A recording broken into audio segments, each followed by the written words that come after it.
What's up, everyone? This is Hazy Trees. I hope you're doing well today. We're going to be doing a video today to show you how to soak your rockwool cubes so that way you can get the most explosive growth possible. So there are three categories we're going to cover today, okay, ladies and gentlemen? The first category is going to be our base nutrients, okay? It doesn't matter what company of nutrients you use, it just matters that you get some base nutrients in your nutrient solution.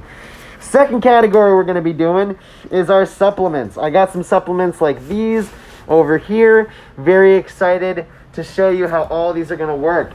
And finally, last but not least, we're going to have our life. Okay, life is the last category, and that's going to be incredibly important to help us develop these explosive growths that we want to see in our plants. To develop this explosive growth we want to see in our plant. There we go. Excuse me. Got to get my English right. Okay, cool. So what we're going to be doing right here is we're going to first be mixing up some nutrients into our RO water. And what I want to mix right now is some CalMags. We're going to do some CalMag first. The reason why we do CalMag first is because we're using RO water and we have absolutely no nutrients in here. So what we want to do is make sure that we got some CalMag in here first. Second thing we want to put in is our base nutrients over here, which is going to first start with micro, then we're going to do grow, and then we're going to do bloom. This is what we're going to do in order to make sure we soak our rockwool to get the most explosive root growth from our clones as possible. So first we're going to do CalMag, some base nutes. And the second category we got to cover, okay, after we got base, is supplements. Now, these are some supplements you can use. Actually, it doesn't matter which ones of these you use. You just need to make sure you have the following ingredients. So let's take a look at what we're looking for here, okay? Right here in Emerald Goddess, what I like to do with it is it has basically all I'm looking for in one. Right here, it's got the very first thing I want, which is kelp extract. Okay, kelp has what's called cytokines. Cytokines stimulate cell development. They stimulate cell division, and they increase the rate of these cells dividing. So, as you use kelp, you're stimulating extra hormones onto whatever part of the plant you touch, whether it's the roots, whether it's the shoots, or whether it's the fruits. You're still going to increase the amount of growth happening in those areas whenever you have kelp because it has cytokine hormones. So the second thing I like about this is that it also has alfalfa meal. Alfalfa meal has tricantanol, and tricantanol is another growth hormone that's also very beneficial to rose and flowering plants like roses. And guess what? Cannabis happens to be in the rose type of, category, so it's great. The next thing I want to talk about is humic acid. Okay, so humic acid is basically going to assist all of the nutrients inside of our solution to be absorbed much faster. So now that we got Emerald Goddess, this basically has everything I'm looking for. It's got kelp, it's got alfalfa, and it's got some humic acid, which is really, really nice. The next thing I could use instead of Emerald Goddess, let's say I didn't want to use this, I could use basically humic acid, which is just Mad Farmer nuts. Basically, this is humic acid, which is the same exact thing that I could be using. Where is it? There it is. There we go. Humic acid.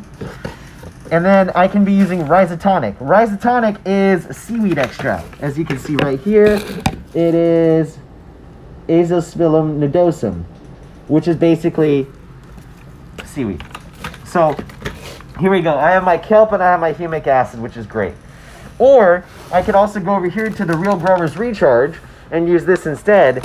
And in this recharge, basically what you're going to see is that it has kelp, Azosphyllum nodosum, right, and humic acid. So as you can see, and it's also got a bunch of different types of organisms that are going to be very, very beneficial to my plant, which is the third category. The third category that we need to make sure we cover is called life. Now, these are the two products I like to use the most. The two categories you got to fill up with life are the following. One, you need beneficial fungi. Beneficial fungi is known as mycorrhizal fungi. Mycorrhizal fungi is one category of beneficial fungi which I really like to add, so I like to use this myco sweatable powder. It increases the vigor of my root development, which I love. It really, really, really is beautiful in terms of what it does, and every time I've used it, I've seen my roots do nothing but explode. I also got this product over here, Azos, which is basically Azospirillum brasilensis, which is basically a beneficial nitrifying bacteria. And nitrogen is incredibly useful for leaf development. So since I have clones, putting some azus in there will be nothing but beneficial and powerful for my clones. So without further ado, let's get to the mixing process and let's get all these ingredients mixed so that way we can go and make some cloning solution. And so just hang tight and we're gonna get right to the show. Cool. Okay, so check this out. Let me see if I can put you on a little stand. There we go. Okay, so here we go. Let's get started with this stuff. First thing we're gonna do is we're gonna throw in some CalMag. So let's throw in some CalMag. I know that you're supposed to put only 5 milliliters per gallon. So I'm gonna do that. Here's my little dropper that I got. So we're gonna do 5 milliliters per gallon. 1, 2, and 3. That's about 9 milliliters total. Let's do one more just because good measure, right? 1 millimeter. Cool. Do you have to be exact? Not really. As long as you got a close enough ratio, your plants are gonna get the food they need. The only reason why we do ratios of different nutrients is so you don't overwhelm the plant with too much of one ingredient. You always want to have a balance. But if you miss it by a milliliter, 2 milliliters, they're not going to notice the difference. It's like if you had a plate of food and you were complaining you didn't have enough steak. Well, you still got some steak, but you're not going to complain if you got a couple little pieces of steak you didn't get. Unless you're really hungry. Okay, next thing we got is micro. Okay, micro is the next ingredient we're going to be putting in. And I'm only going to put 2 milliliters of this stuff. Now there's one thing I got to do right before we do this. I need to mix this nutrient solution. So here is a spoon that we got. And every time you put in a new ingredient, you must make sure this is well mixed. You don't want to have any kind of chemical reactions where you have some nutrient solution precipitating out of the liquid, basically becoming cloudy, and then the plant's not going to eat it. This is the problem. Cool. So here we go. We got some CalMag in there. We've already put it into our reverse osmosis water. Now we're going to add one of our first bases, which is micro. And I'm only going to put 4 milliliters total because this only needs to have 2 milliliters per gallon. So there we go, all done. So we got our micro. Beautiful. Next up we're going to be doing is grow. Grow is the next one we're going to be using. This is going to be used more for vegetative growth. And we want to put in a grow and a bloom equally, just like what we did with the micro. So we're going to add 4 milliliters of grow. And I got some bloom as well. And we're going to add 4 milliliters of bloom. And this will cover all of our base nutrients. Cool? So category number 1, so to speak. So here we go. So here is 4 milliliters of that. Beautiful. Give this a stir, right? Make sure it's nicely mixed. You don't want to let it settle on the bottom. That's where you normally get some sort of chemical reaction going on. Okay, here we go with the bloom. You can see it. 1, 2. Cool. Awesome. And we have finished with our base nutrients, my friends. Okay, so that's step 1. Step 1 is add some base nutrients to your nutrient solution. And when using RO water, make sure to add CalMag. It's best to use RO water because if you use tap water, it has chlorine and chloramines. Those things kill living organisms. So all these beneficials we're going to add, they're going to die. And we don't want to kill our beneficial bacteria or beneficial fungi. That's going to help us stimulate root growth. So you want to use the best, cleanest water you can. Cool. So here we go. Right here I got CalMag. Okay, I got CalMag. I got micro.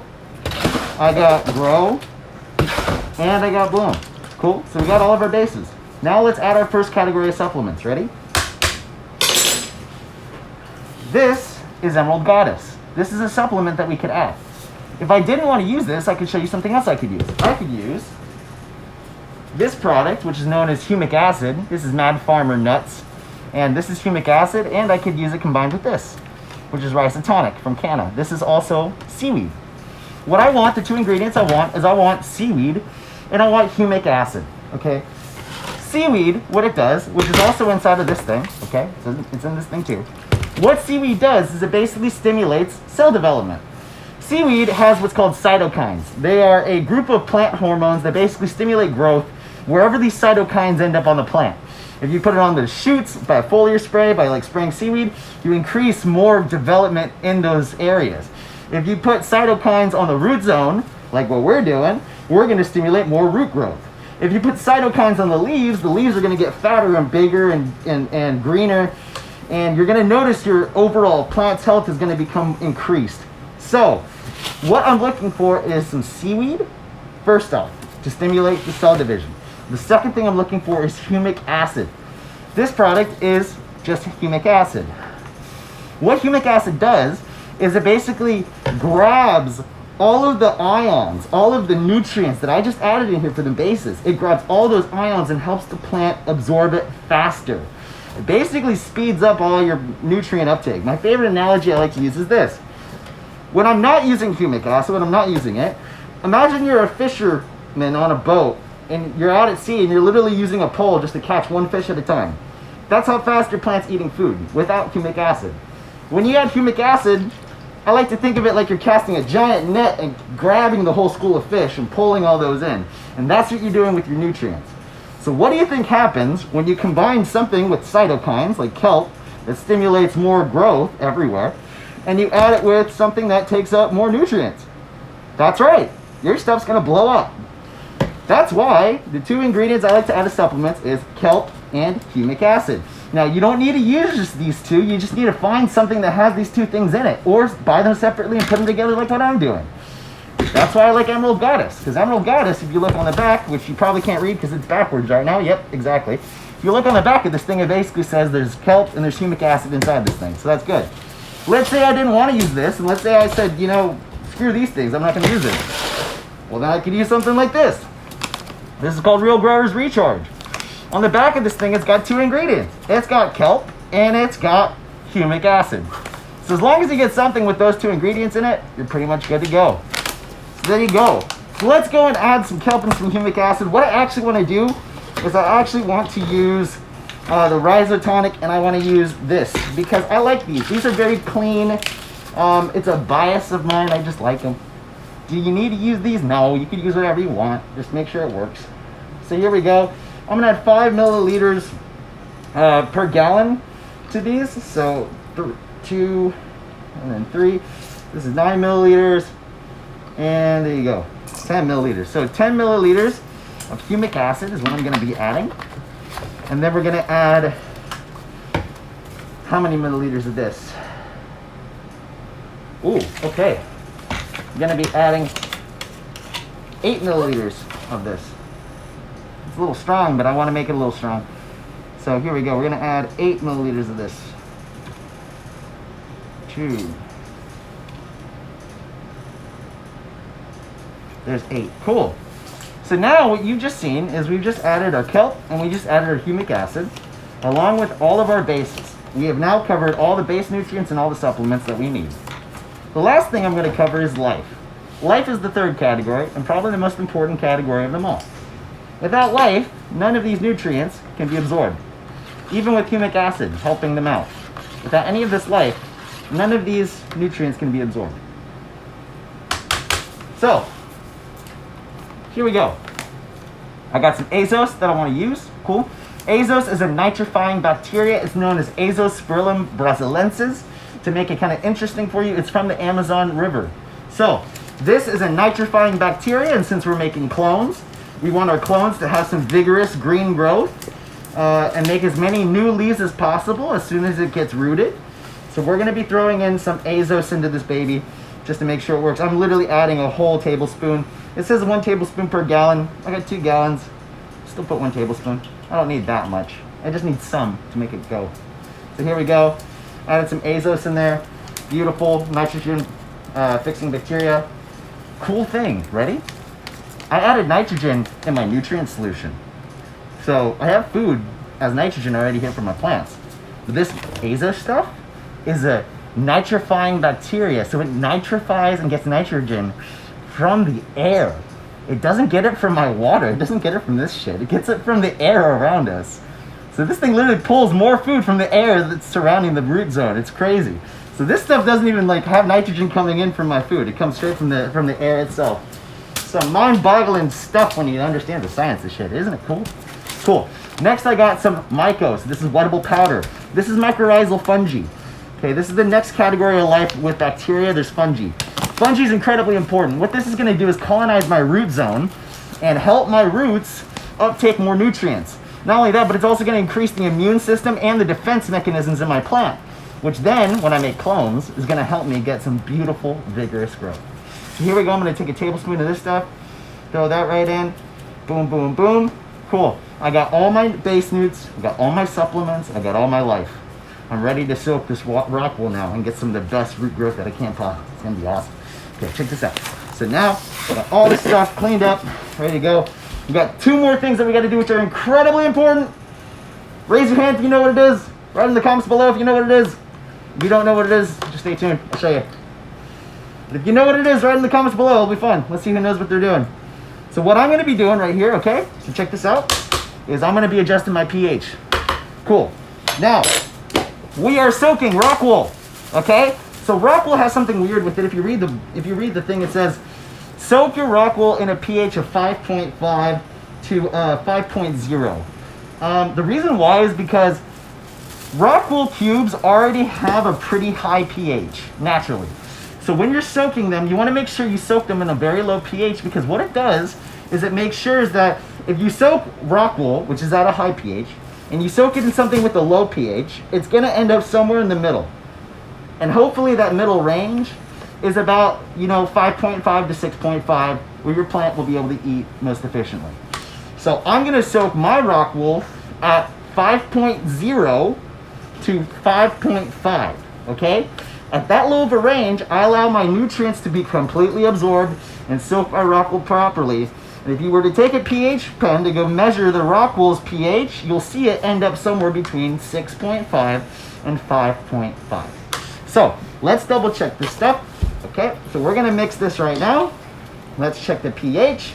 Let's put some pH up and down, and then let's soak these babies. They're gonna be awesome. Cool, so I got a pH of 6.3. Yeah, that's too high. So we're gonna have to put some pH down, right? Because if we try to soak this stuff in 6.3 pH, it's gonna not be good, right? Our pH is gonna get somewhere at 6.8 if we soak these rock wools. That's definitely not what we want. Cool, so let's see what we got. Do I have some pH down? I got some pH down. I know I got some pH down. Where is my pH down? Hello, pH down. So here we go. Giant bottle of pH down. I got a gallon of this stuff because I go through it like it's my job. It kind of is my job. I love this job. Cool. So here we go. I got some pH down right here, doing really well. I'm gonna actually bottle cap this crap because it's really strong and I don't need a lot. I literally just need a smidgen.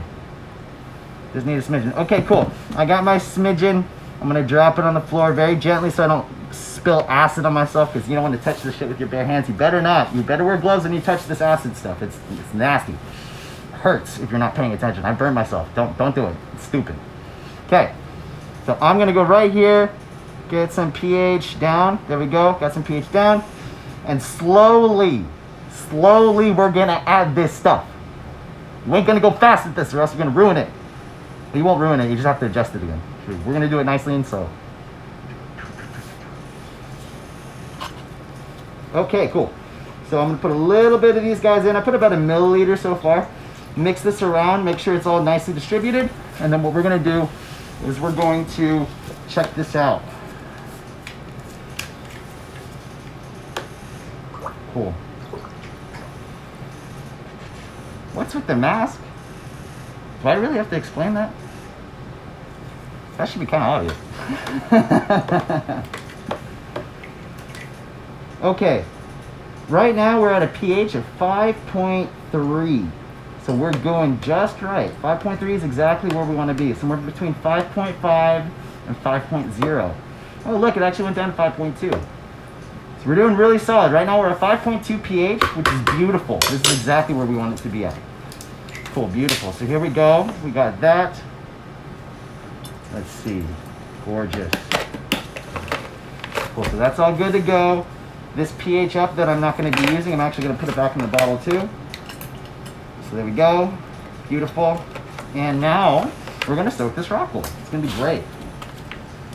So I got this all mixing right now. Beautiful. now, here's the fun part. Ready? What we're going to be able to do is soak all these rockwool cubes and start putting them into a tray. Now, here's the cool thing. A lot of people say you should be soaking this stuff for a long time. I'm going to tell you what. You need to soak this for 10 seconds. It's literally all you got to soak it for.